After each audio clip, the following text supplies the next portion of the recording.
Okay, good afternoon, good morning to everyone wherever you are in the world. Welcome to our third webinar in our series, Access Webinars, focusing on the most critical issues facing startup entrepreneurs today. In case you missed our first two, our first one was focused on global investors with 4 international VCs. Our second was about corporate startup innovation and partnerships. Both of them, are on our website and YouTube page. You can check them out afterwards. Before we jump into the webinar today and our esteemed guests, I'll say a few words of introduction about Access Innovation for those of you who are not familiar. We are an Israeli-based corporate and investment advisory firm. We have 3 main businesses. Our first is we run open innovation projects for corporations about startup engagement, which ranges from startup scouting, innovation projects, and events in Israel and all over the world. Our second is tech conferences, where we've organized more than 50 conferences in nearly 20 different countries before this current crisis, of course. And we also work directly with Series A and B Israeli startups on global fundraising. Given the changing climate that we've witnessed all around us, we ourselves, of course, have changed a bit too, and we're pleased to adapt some of our normal activities and make them virtual. So that's what we're doing here today, and pleased to bring some of our network, some of our knowledge, and share it with you, share it with startups, investors, everyone that is here to join us today. So I'd like to hand it over to Ed Frank, CEO of Access Innovation, who will be moderating the session. First, we'd like to introduce, my name is Ed Frank, the CEO of Access Innovation. And just before we begin, I'd like to just ask Adam Eisenberg, our sponsor from Ibex Capital, to just give us a little bit of background on Ibex. Adam? Thanks, Ed. Thanks, Jason. And thanks to all the panelists, and thanks to everyone for joining on this. I actually want to thank Ed specifically for making me feel special. I joined the first session. It was I think it was the first one, and all of a sudden now I've gotten so many more friends on LinkedIn. So just a quick background on Ibex. Ibex is about a $700 million firm that focuses on our flagship fund is an Israel fund. We call it a hybrid fund, which means we invest in both public and private companies originating out of Israel. So about 70% of that portfolio is listed companies, and about 30% of that portfolio is private from, called Series A and later. Most recently, we just launched a new venture capital fund, a $100 million venture capital fund, focusing again exclusively on Israeli technology from post-seed, pre-Series A, and later on. We actually are proud to announce that we made our first investment last week. We are, as a lot of people do say, they're open for business. We've always been, we continue to be. We're seeing a lot of deal flow, as I'm sure you'll hear from some of the other panelists and what's going on in the market. But I think from the environment that we're in today, there are a lot of opportunities. A lot of opportunities are born out of crises and events like this, and we are very, very active. We have an office. Our main headquartered office is in Denver, Colorado, New York, and Tel Aviv. We manage, as I said, about $700 million, and we are definitely open for opportunities. So again, I want to thank Ed, Access, Jason, and everybody else for joining. And if anybody wants to reach out to us, feel free to get in touch. Great, thank you very much, Adam. So it's my pleasure really to welcome welcome Alan Patricof, who's our guest today on this webinar. Alan is the founder and managing director at Patricof Partners. We had the pleasure of hosting Alan in Tel Aviv last June. On our roof, we had a number of interesting startups that had a chance to hear his view. Really, it's been a very long and distinguished career, starting as an early investor in Apple Computer, Office Depot, more recently Huffington Post and Venmo, and the current company, Patricof Partners, which Alan founded about 15 years ago, has also become one of the most important venture investors in the US. So what I would like to do actually just for a moment is explain a little bit about the webinar. We will have Alan answer a number of questions, and then we have 2 startups that are presenting today. So we're happy to have Aaron Gaba of Bringos and Yaakov Martin, the co-founder and CEO of Jafidi, who will be presenting their companies, and Alan will be asking questions to understand the business model and see, again, how that's changing during these difficult times. So just as a way of starting off, Alan, you always talk about venture capital being a long-term business, and you've been in this business for more than 4 decades. And I just wanted to ask, by seeing, how do you see this crisis being different from other ones that you've been through in the past? Well, first of all, I'm pleased to say, or sorry to say, this is my 5th decade in this business since I started in 1970. I get asked that all the time. It really, I've been through the crisis of 73 or 74, 87, which was really a bad one. And then it seemed like nothing when then we had 1999, 2001, the bubble, and then 2008. So, I mean, there have been so many ups and downs in the marketplace that venture deals have survived throughout all of them. I think that this one is probably the most severe in that it's been caused by a health issue, not a financial issue. And so it's very hard to see how long it's going to take to recover. And I think that the real issue is that we have to be concerned with how many of these young companies that have gotten started in the last several years in particular are going to have enough capital to sustain a relatively long period of dislocation. So I think it's probably the most severe of all the ones I've seen, but we seem to come out of all of them. Fortunately, the venture industry still has a lot of capital that's not been deployed. I think most venture capitalists are willing to support the companies they're in with additional capital where it's appropriate. So I don't, I'm encouraged to say that I don't think we're going to see, a lot of businesses failing in the short term. And by the way, the PPP in the United States is definitely a very helpful factor. I mean, I can tell you from personal experience, there are many companies in our portfolio that have accessed the funds already and have, as a result, been able to retain their employees. So venture capitalists, by their nature, are optimistic. And I would say I'm still optimistic that we're going to come out of this. So you can see to the other side. Yes, I have to. I have a question. I mean, Sequoia recently came out. This is a time that we're looking at a black swan event. It's time to save cash, to slash costs, just to stay alive. Do you agree with those? Is that what you're recommending to your portfolios right now? I don't want to take anything away from Sequoia. They wrote a similar piece in 2008. And this is a black swan event, but I was on CNBC about the exact day before or the same day that missive came out, and we were telling our companies exactly the same thing. Cash is king. Cash is critical. I've told this to all the companies we're involved in. Conserve cash. Get yourself in a position where you can save the company. It's a very hard, retching experience to have to lay off people and to cut off a lot of expenses you've got. But at the end of the day, my thesis is you've got to do whatever you can to preserve the corpus, meaning the company itself. Because if you don't preserve the company to come out the other side, you're not going to be able to hire back anybody. So to save extra people's jobs at this moment in time is not as critical as, I think, saving the company so that it can rehire at a later date. And I think you have to get yourself in a position, if you haven't already, to have enough cash to at least get through the next 6 months and probably the next 12 months at least to be able to ride through this period. Okay, we have on our webinar, we have a poll, different polls that we're putting out to our participants. So we're going to put up the first poll now. So you can just take a moment to answer that.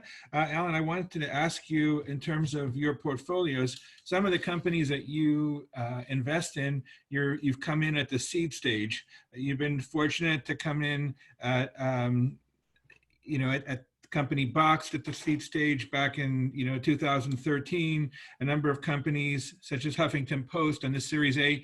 Do you see, because of this need for cash, you coming into later stage companies, or will you also continue to support seed and Series A companies?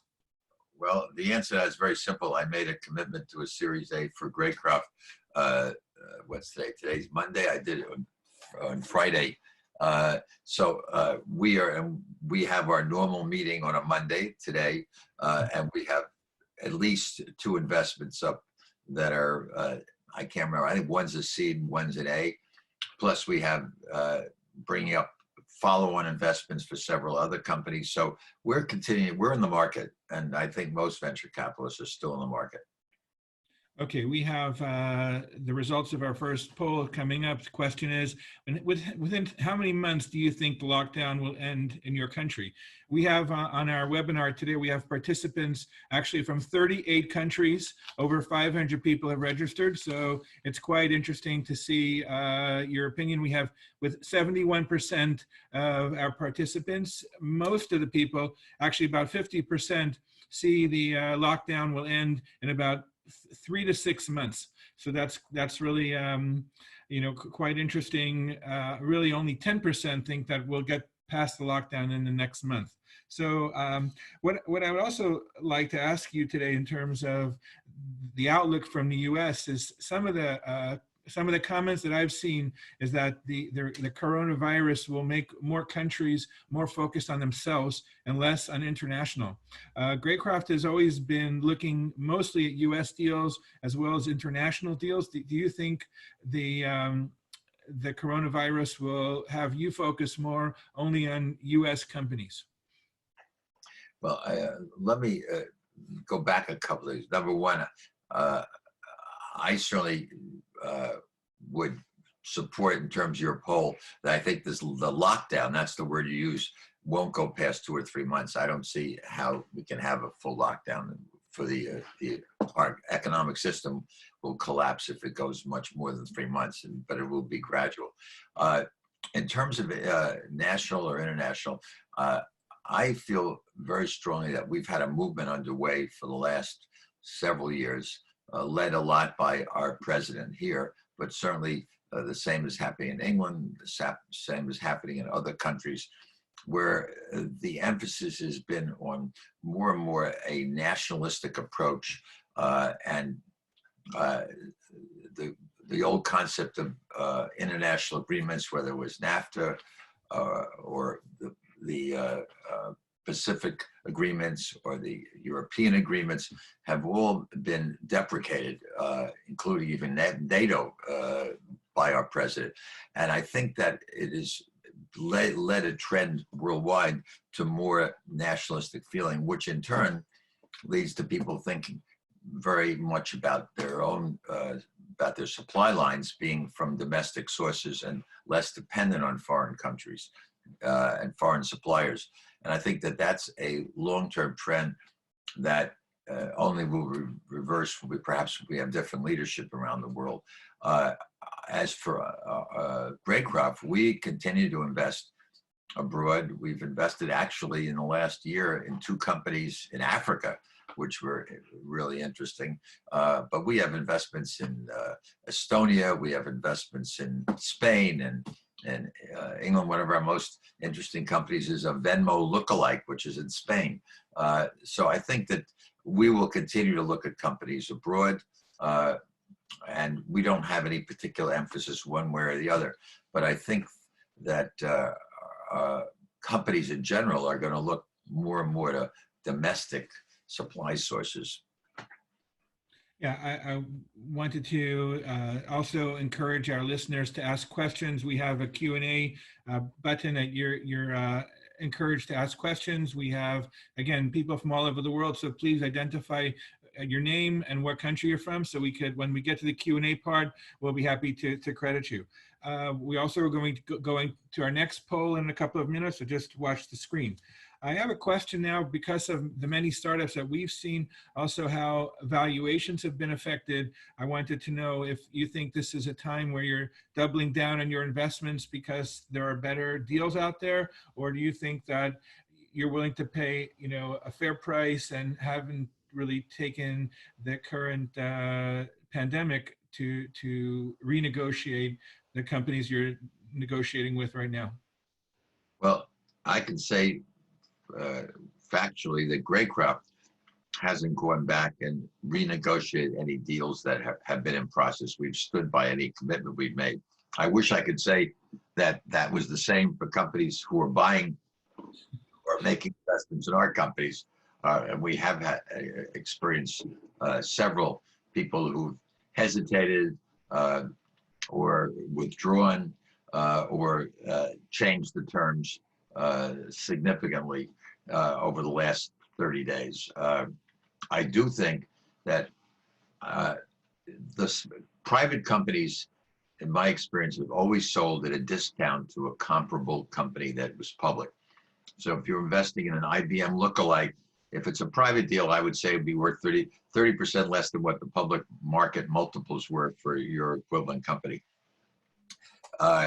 We've now had a market where the public market, and it changes so much day to day. I mean, the advanced futures today, this morning, were for the market to open up 500 points lower. I have no idea. We'll know during this show. And so if the market, let's say, is down 20%, I'll pick that number from its high. I don't know what the number is right now.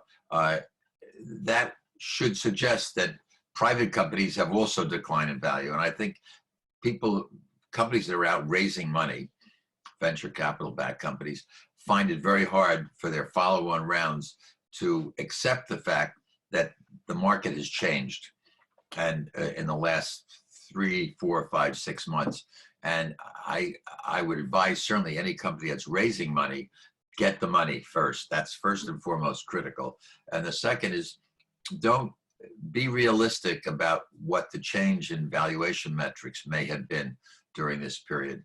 And it hurts, I know, but it may be that the last rounds, which were a period of euphoria, may have been excessive.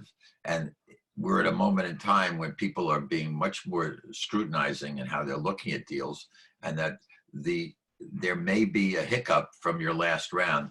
And I would not stand on principles about having to take a haircut if it means getting the money in a timely fashion, as opposed to beating the bushes forever and in the end coming to the same result. Yeah, that sounds like good advice. And I think, again, with your long background, I think that you've been through a lot of these crises and you can see your way out of it.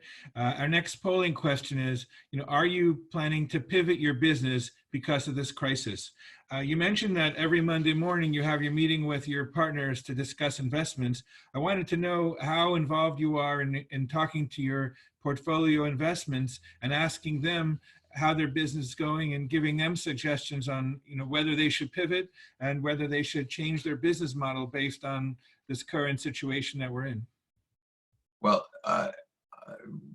we are not recommending people specifically pivot. I don't think that word has even come up in any conversation. What we are recommending is them to take a very, very scrutinizing, surgical look at their model and make sure that their model is economically viable in the world that we're in now and that we hope to be in when we come out of this. And I think that this is a very difficult time for all of us, including Greycroft, including myself, to experience this. But there will be, I think, if you have to look at a bright light, there may be an opportunity for a lot of companies that got sloppy, got excessive in their hiring. And I think there's under the umbrella of accommodating this environment may be an opportunity to get realistic in some of their cost structures of some of these companies in terms of not just their payroll count, but their whole way they're building their businesses and whether they're economically viable. And get them in a more economically viable structure. Yeah. So the results of our next poll in terms of are you planning to pivot your business because of the crisis, we have about 17% which say that they would significantly pivot their business, and about 47% slightly, and almost a similar percent, 40%, not at all. I'd like to ask you also, in terms of when you have your discussions with your investors, everyone has their own investors, and of course Greycroft has corporations and private individuals. Do you see that your business in raising your funds and speaking to your investors about the environment that we find ourselves, has that changed at all during this crisis? Surprisingly, Ed, not at all. We closed our third growth fund, which we put 400 the company. We really expected to get 350. We closed it on March 12th, I believe, with 335 or 40 million. Not one investor backed away, and most of them are, by the way, institutional investors today. But no individual backed away, and we are in the market. I'm not exactly familiar whether we probably sometime in the next couple of weeks we'll be in the market for our sixth, numbers go so quickly, our sixth core fund, which we put on the target on the cover, I think very close to what we had last time. So we're not trying to break through sound barriers, and we've had a lot of interest in that fund. We had that interest in that fund while we were raising money for the growth fund. So I'd say our experience has been the institutions have capital. I also think that there are a lot of people who see the world as I do right now, which is the greatest opportunities are usually during periods like this when valuations become more realistic and the opportunities don't stop at all. They don't hesitate. So you have even more to select from. So I think this is probably a good time to put money to work, as opposed to, I definitely would not be a seller just for the purpose of, getting liquid and getting out of the market. Right, that's a good point. I have a question also. Many of the startups that we're talking with that are your companies that you're invested in are very dependent on large corporations. And I know Greycroft, one of the real benefits that Greycroft brings to your portfolio companies is the access to those corporations. You look at Procter & Gamble having a quarterly sales increase of 10%, Kimberly-Clark, some of the companies, traditional companies are doing very well right now. I wanted to ask you if you think these large corporations still feel the drive to innovate, and do you think they're still going to be knocking the door down of startups, which they've been doing the past few years in light of the current situation? Oh, I think those that have capital and those that have a piece of paper, meaning their stock that is at realistic levels that haven't been decimated, I think will use this opportunity to not only acquire technologies, but also to increase share of market. I mean, you did mention two companies that are selling toilet paper and paper towels, so and probably a lot of the cleaning supplies as doing very well. So there have been selectively companies that have done well. We all know what they are. We also know the ones that are suffering at times like this. I mean, you're not going to see, I don't think, a hotel company do a lot of aggressive work, or a lot of companies in the travel business, because they're right now defending whatever they have and figuring out how to survive during this period of time.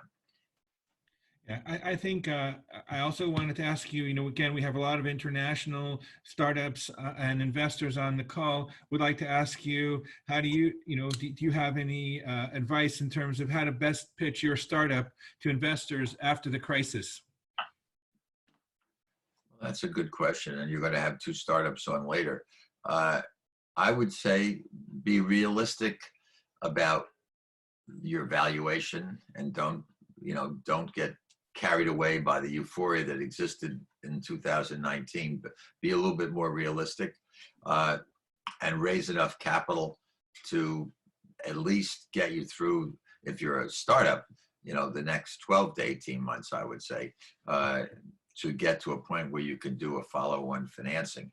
All right, say get to I'd say raise enough money to get to a point where you can prove something that will enable you to go for a subsequent round. And I just, be realistic. That's all I would say. I think that, getting heady in terms of, making projections that are unrealistic. I think that that the investors are becoming much more discerning. They've seen a lot of companies go public in the last year, which there was a lot of excitement around and had been very disappointing because the economic models just had not yet been proven out, and they still haven't. And as a result, they're only going to be funded by investor capital, which means more dilution. So I'd say try to be realistic. Don't present sky-high figures in terms of your projections, and have a good management team that have had experience, obviously, in a similar business, and hopefully have worked together before. Right. I think, you had mentioned that people are still taking the subways in New York. People aren't flying right now. And for the people, again, from the 30 countries that are on our call, they've pretty much been used to meeting investors face to face. Do you see this seriously impacting their fundraising capabilities, not being able to come to your offices in Madison Avenue, not being able to meet you at a conference, not being able to just network? Or most of your deals are coming from recommendations, and you'll take those deals over the phone, over Skype, or over Zoom? I think we have no choice. But it's interesting. I heard the president of Microsoft on CNBC last week, and he was talking about the virtual world and being able to do things like this, these Zoom conference calls and all kinds of telepresence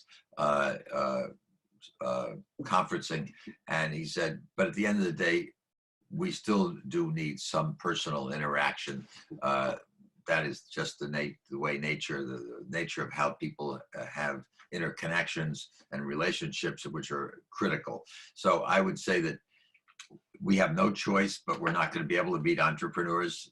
But these video conference calls really accomplish a lot. But there's nothing in the end that will beat an actual personal one-on-one interaction.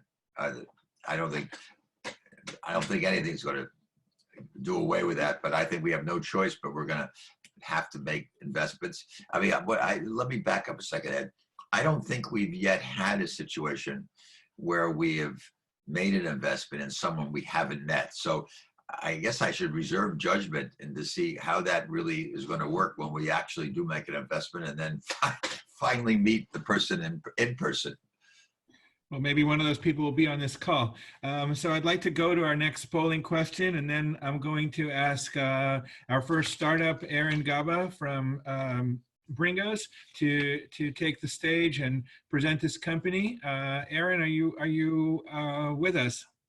Yes, I am. Hi there.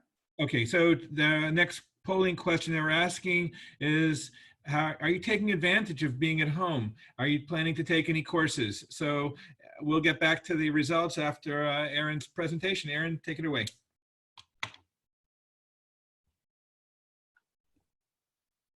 Aaron. We've lost Aaron's sound. Okay. Hey there. Hi. Do you want me to put up my presentation or? We have your presentation. Okay, thanks. Could you just, could you kindly put it up? Yeah. Just right for Riley. Okay. All right. Okay, thank you very much. So thank you very much. Thanks, Ed, Jason, and Alan. Hi, nice to meet you. So my name is Aaron, and I'm working for a company called Bringos. We're working actually very exceptional times. Could you please move forward with the presentation, Riley? So we live in what we call the era of distribution, where both businesses and customers alike are looking to receive the goods and services in a seamless manner, which is pretty identical to the online purchases. And that notion of really receiving your goods and services at a very quick pace has really trickled through to other industries as well that we're working across. It's not only across CPG or retail, but it's also across automotive, pharma, construction, and chemicals as well. But at the end of the day, for a lot of companies out there to provide their own clientele with an Amazon-like experience proves to be easier said than done. And what we do is we provide such companies with an elastic logistics platform, enabling them to build and manage their own fleet. Could you please go to the next slide? And the way that we do that is that we connect to core business systems of our clients, which could be the ERP system, e-commerce system, distribution system, and so on and so forth. We receive transactional data with regards to the move of goods and services from point A to point B. That we then inject here to the middle to the Bringos platform, where we crunch the data and we run dozens of our own proprietary modules such as automated dispatch, routing, rerouting, analytics, and so on and so forth. And the output of that is actually routes. So we enable any business out there to build and manage their own fleet, and we're really seeing an increase number of companies out there that are looking to outsource to third parties. But the problem is that they're really lacking the visibility of how they can control and manage their fleet. And that's what we're really helping a lot of these companies do. And then we do the tracking and tracing to the end customer, which could be the business or consumer. Can you please go to the next slide? So what we do, our differentiation is that we provide one point of access of control for enterprises and mid-market companies globally, enabling them to work, to have everyone on the same page. We provide them with advanced management tools. We connect to their drivers through an app, giving them instructions of where to go, what to do, how to load and how to unload the truck. And then the customers also could give in real time feedback with regards to the service. Can you please go to the next slide? So for example, we're working with the largest distributor of Mercedes trucks in the world, a company out of Latin America, a multi-billion-dollar company. We were able to integrate there over SAP within a couple of weeks. And this company, which sells millions of SKUs of Mercedes, was finding a lot of challenges moving these spare parts around. They were lacking a lot of rising operational costs, poor visibility. The legacy systems weren't really up to date with their core needs. And us, by connecting pretty quickly and swiftly, we were able to provide them with a real-time visibility into the entire fleet, streamline their operations, and that really resulted in them being able to decrease their fleet by 15% while increasing their work by 50%. So can you please go to the next slide? So basically, what we do is that during these uncertain times, we're really able to provide a lot of companies out there with the ability to provide their own clientele with distribution capabilities. And these companies out there could be companies across pharma, automotive, retail, logistics, and so on and so forth. And that's it. Thank you.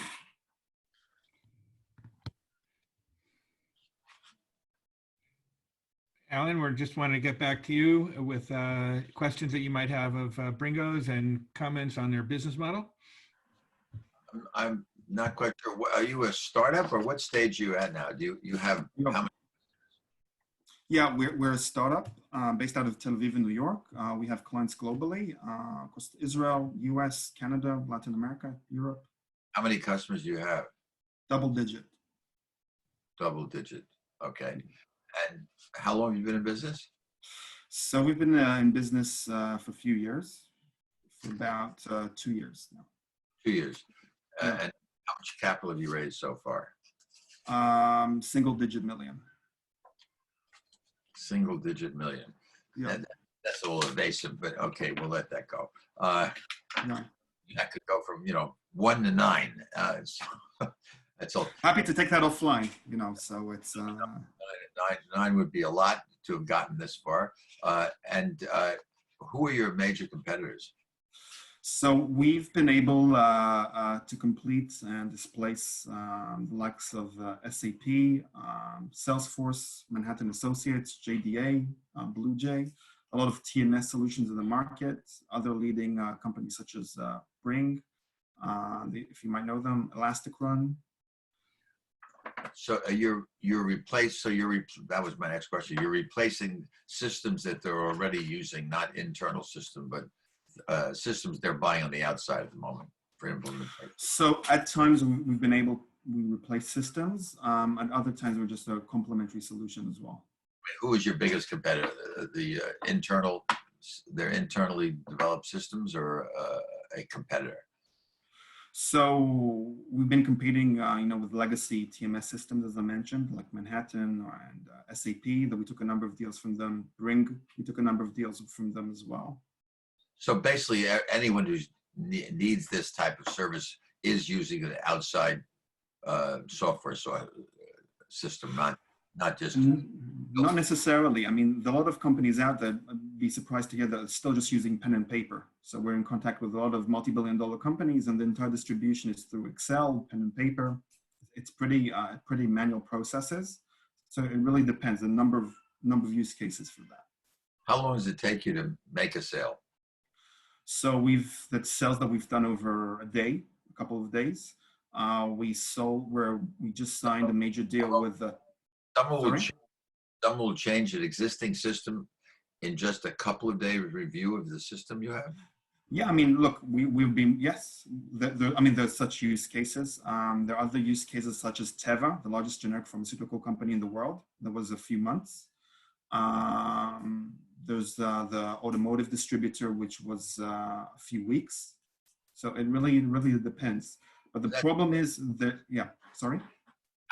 It seems that would suggest that it's not a very sticky system if they can change their whole logistics system and make that decision in 2 or 3 days, or even a week, or even a month. I mean, it seems to me it would be a major decision to change your entire control of your fleet and distribution and your supply chain. Well, the thing is that for a lot of companies out there, the distribution is a real pain in the neck. And they aren't really able to meet their SLA on time, and they've got a lot of customers that are leaving them. And for that, they're in real desperation to find a lot of solutions. They're working with a multitude of solutions, and we're providing everything under one umbrella. Aaron, thank you very much, Aaron. Aaron, I'm sorry, we want to move to our next company. We want to keep everybody on their toes. We have many questions from the audience. So I'd like to move now to Yaakov, who's the CEO and founder of Jifiti. And Aaron, happy to take this conversation offline. Thank you, Aaron. Thanks. Mute myself. Okay. Just making sure you can hear me. Yes. Hi, everyone. Nice to meet you. Ellen, nice to meet you. We haven't met before. My name is Yaakov Martin, and I'm the co-founder and CEO of Jifiti. Jifiti today focuses on facilitating point-of-sale finance. I say today because the company has been around for a little over 7 years, and we started off in the digital gifting business and figured out that we were able to leverage our infrastructure and use it to facilitate point-of-sale finance. And that's the major focus of the company today. When I say that the company facilitates point-of-sale finance, that means that we provide an infrastructure and an interface that allows for the entire process to take place, whether the consumer is in-store or online, apply for a loan, receive a credit decision, and then ultimately, if they are approved, we disperse those funds and close out the transaction in real time. Obviously, this has been a very active space in the United States and Western Europe. We expect the need for finance, for consumer goods and so on, to rise during this period and following it for probably a couple of years as well. Our solution is able to facilitate this entire process without requiring any type of integration on the merchant side. That integration in the past has been the real hindrance to banks and financial institutions when it comes to scaling their consumer finance business. Can you please continue on the presentation?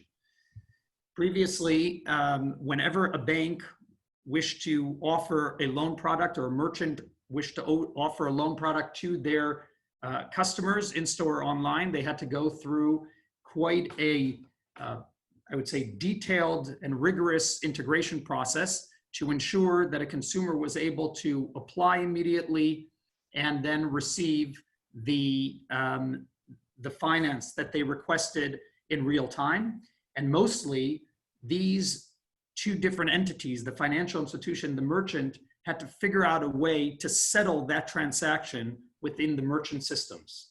Our solution has completely eliminated any need for integration, hardware, IT resources on the merchant side. We do integrate with the banks that we partner with, and from that moment on, they're able to scale their loan business, their consumer finance business. Can you please continue on the presentation? The way we achieve that, as I said, is by integrating with the bank and then offering the entire loan application on the consumer's personal device, so they don't have to wait in line and disclose all of their most personal information to someone behind the counter they met 7 seconds ago, but rather apply for this loan in the privacy and convenience of their own personal device.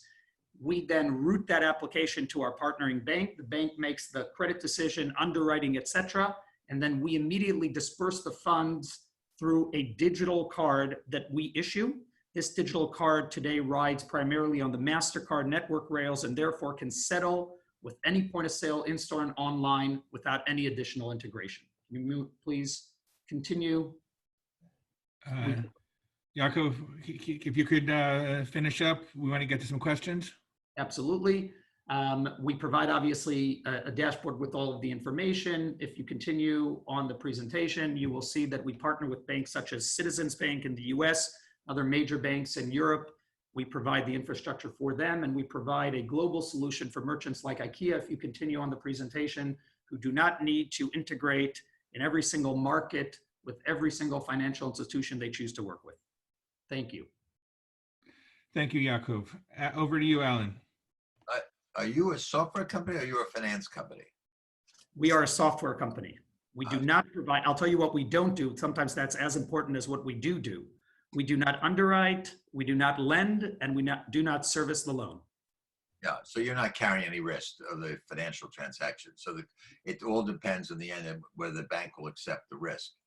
Absolutely. Yeah, so you're really facilitating a transaction at the point of sale. And I would assume that for the most part, I may be wrong, that this applies to heavy appliances or furniture where there's a significant enough sales value. Am I correct?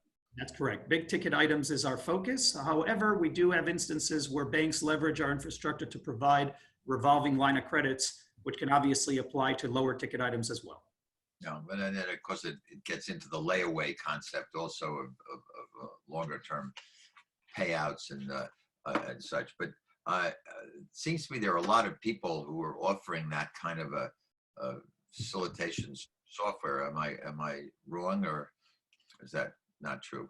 What we find to be very prevalent today in the market is a model called a marketplace, where you basically accept a consumer application and you allow various lenders to bid on that application, which obviously from a consumer standpoint is wonderful because you're optimizing their ability to receive credit. On the other hand, none of those solve the fundamental problem of integrating with the merchant and providing a solution for flow of funds that can close out the transaction immediately. That is something that I find that we are quite unique in what the service that we provide. Sounds like your system, at the end of the day, it's going to depend on the borrower's credit and the bank's ability to react just on numbers, because that's all they have. They have FICO scores or whatever else they're judging this on, and everybody seems to have the same access to the same information. That, based on, I mean, it doesn't have to do with know your customer and looking them straight in the face and determining a lot of other factors. So it's a kind of a mechanical process, and probably the lowest cost bidder or lowest cost financing group will get the transaction in the end.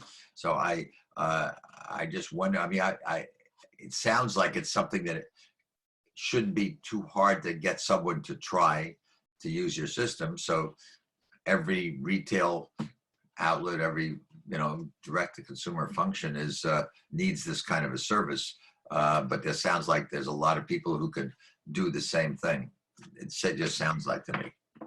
So I tend to agree with you with regard to the underwriting process as it exists today. There are companies out there who claim to provide other data that can sometimes impact the decisions, the credit underwriting. Generally speaking, we still find most of the financial institutions to follow FICO score and some of the other very much accessible means. However, we do find that our platform from a user interface does impact the user behavior, which means if you can allow for this type of finance product to be accessible at the point of need without having to take or risk that walk of shame if you get declined while waiting in line, that can impact sales. Secondly, if we are able to facilitate this for a primary lender, a secondary lender in a seamless manner, then we raise that approval rate as well. So there is quite a bit that goes into planning the interface and the routing of the credit application to really impact, at the end of the day, the merchant's ability to sell, and specifically big ticket items.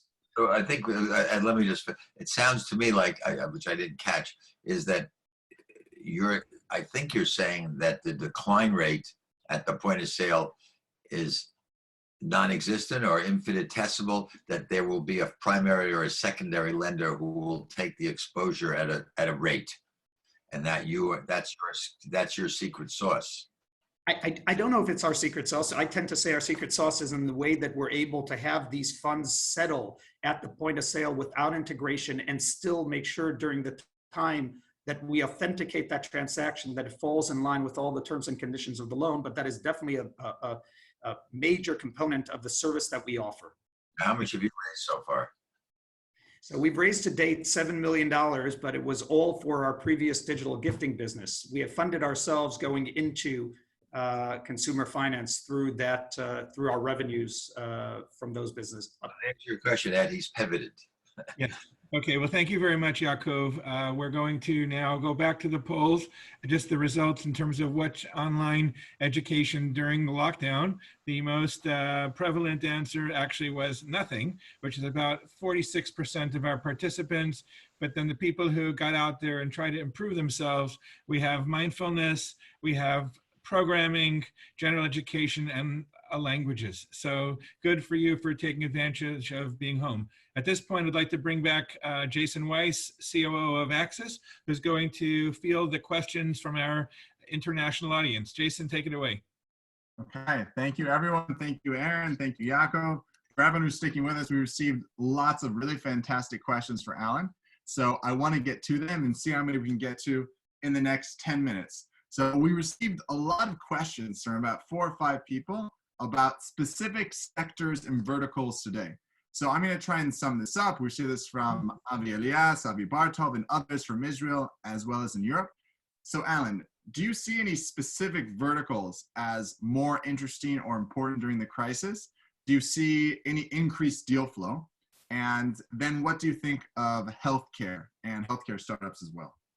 Well, it's funny because I wrote myself a note as you were talking, and I wrote down healthcare. So I think healthcare would be an area that would be a principal focus. But I think it's too soon to all of a sudden see a rush in a period of 30 days of everyone, starting up businesses in a particular area. I could tell you that I personally am very interested at the moment in an area that doesn't relate to the crisis, but relates to longer term trend. And I'm actually thinking of doing something specifically in a spin out activity, which is related to the field of aging. I think that's one of the most interesting new areas in terms of growth that's taking place, where there are not as many companies servicing that industry, whether it's for goods and services, or at the same time for backing older entrepreneurs. I think we are seeing a trend in our country, and I think it's around the world, where people are leaving their initial employment at age 60 and many times being forced into retirement. And as a result, they are full of life, full of energy, and with lots of interesting ideas. So I think that's an interesting, a little different approach to areas for investment. So anyhow, it's one area. I think, we're going to see the continuation of software. We've seen a lot of interest in insurance products. The insurance industry is now going through some very interesting changes in terms of efficiency. So is real estate. I think that will continue in terms of not owning real estate, but bringing in technology into these otherwise staid industries. So I would focus on that. Cybersecurity, of course. I personally have also, in addition to the field of aging, been very interested in the whole world of audio. And I believe that, with the introduction of the AirPods, which I believe now are over 100 million in use in the United States. And I made my figures maybe off because I don't study it that closely. People, in addition to viewing things, are listening to an awful lot, whether it's education, as Ed brought up, learning languages, all kinds of things that are happening, storytelling, obviously. So I think that that's an interesting whole area. Anything that involves audio is, I think, very interesting. Technologies involving audio. Interesting. Thank you. Audio is a huge area, like you said. And as people are listening to more podcasts, more shows, and doing it on the go before Corona, but even today at home. So let's go to the second question. Now, this is from Eduardo.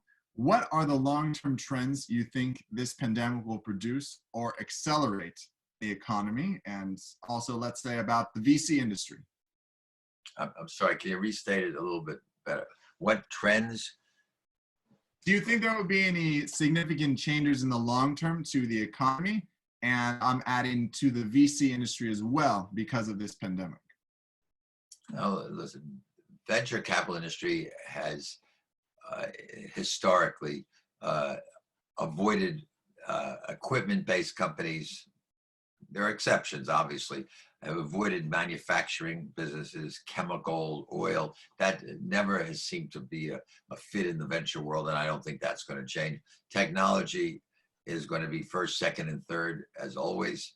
But there are, I think the world of apps is probably been overblown. There have been, we have so many apps now that most of us can't even fit it on our facing page to sort them out. But I think that they're the obvious ones we just talked about are what's going to come out of this, and I don't think there's going to be a dramatic change. I mean, for supply logistics is probably an area which people are going to focus on, because I think their sources of materials are going to change going forward, and they're going to have new approaches to that area. I agree. Good. Okay, thank you. So another question in a similar vein is, you mentioned a bit about the nationalistic trends that are going on in America and in some places. Do you think that the financial sector, specifically the VCs, are going to respond or be affected in any way? And this question is from Dove from Israel. I don't know exactly what the question means. It means are investors not going to be international? Are American investors not going to invest abroad? Are foreign investors not going to want to invest in the States? I think they'll continue to have that interest. But everybody's going to be concerned now with their exposure. You've heard the expression about the denominator change. I think that as a result of the markets having their decline, people are going to have too much weighting in any particular one area or another, and they're going to have to shift their allocations. But long term, I don't think it's going to have any change.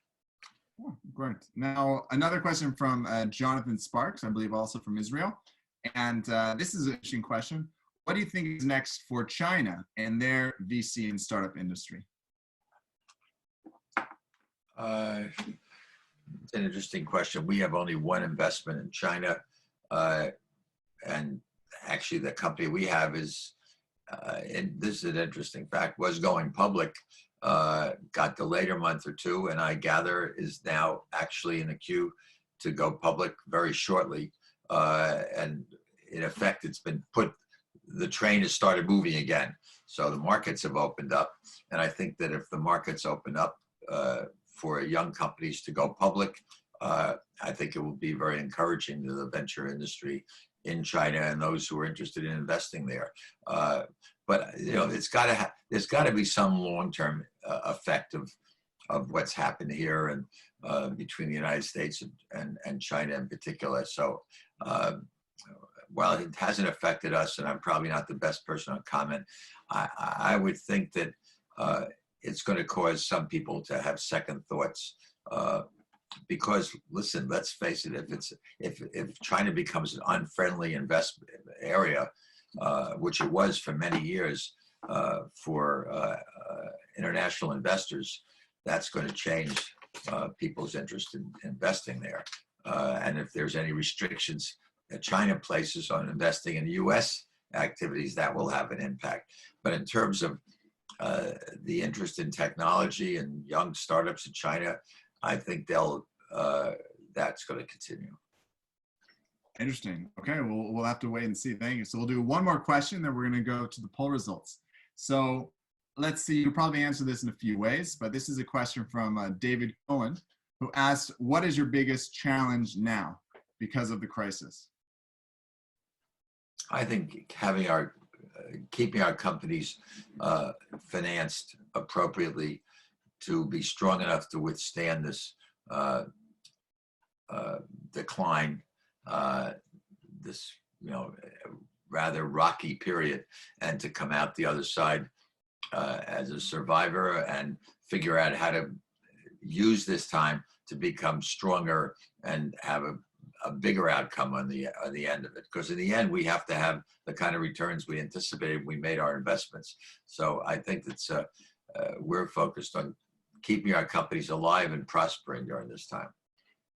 Very good. Thank you, Alan. So I'll share the poll results, then hand it back over to Ed. So we were asking people if anybody else besides us has ever had an irrational personal coronavirus scare. And thankfully, about half the people have not had any at all, and the rest have been split between every few days, once or twice. So thank you all for sharing that. And now I'll pass it back over to Ed to wrap up the webinar. Ed, are you still there? It looks like he's blocked out. It looks like he disappeared. So I'll wrap up. I will make one comment related to your last comment. I've found, and I think none of us can think we're immune from this crisis. I mean, it will affect someone we know or someone we know who knows someone. A day doesn't go by when I don't hear a story today, even in my isolated location, that about some story. Unfortunately, I've kept secluded, as you're supposed to, for the last month, so it hasn't hit us directly, but certainly it's hit a lot of people that I know or know of. Certainly, it's very true. Even no matter where you are in the world, which is, and certainly yourself in New York, and our thoughts and prayers go to everyone who has been personally affected. And we certainly hope and pray that things will calm down for everyone. Most importantly, for everyone's health, and then also so the industries and businesses and people can start making the world a better place through technology innovation, which is what we're really all here trying to do. So thank you so much, Alan, for joining us this morning and sharing your insights and always being as vital and energetic as always, whether it's in New York or Israel, we see you, or virtually. Thank you so much to Aaron and Yaakov, our startups, for joining us. And thank you so much, Adam, from IBEX, being a great partner, for joining us. And of course, to everyone who is here listening in, we had over 250 people joining us for the webinar, like I said, from over 30 countries. Thank you so much. I hope you all learned something, enjoyed from it, are sharpening your mind. That's the most important thing I believe we can all do during this period, getting a piece of personal wisdom and advice to help us move forward, stay positive, and stay strong. Feel free to follow us at Access Innovation. We have another webinar next week focusing on Italian startups, which will be really exciting. And we have a bunch more activities planned, so stay tuned for more news from us. Sign up to our newsletter, follow us on social media. And we wish everyone to have a great day, great morning, great evening, and we'll be in touch again soon. Thank you, everyone.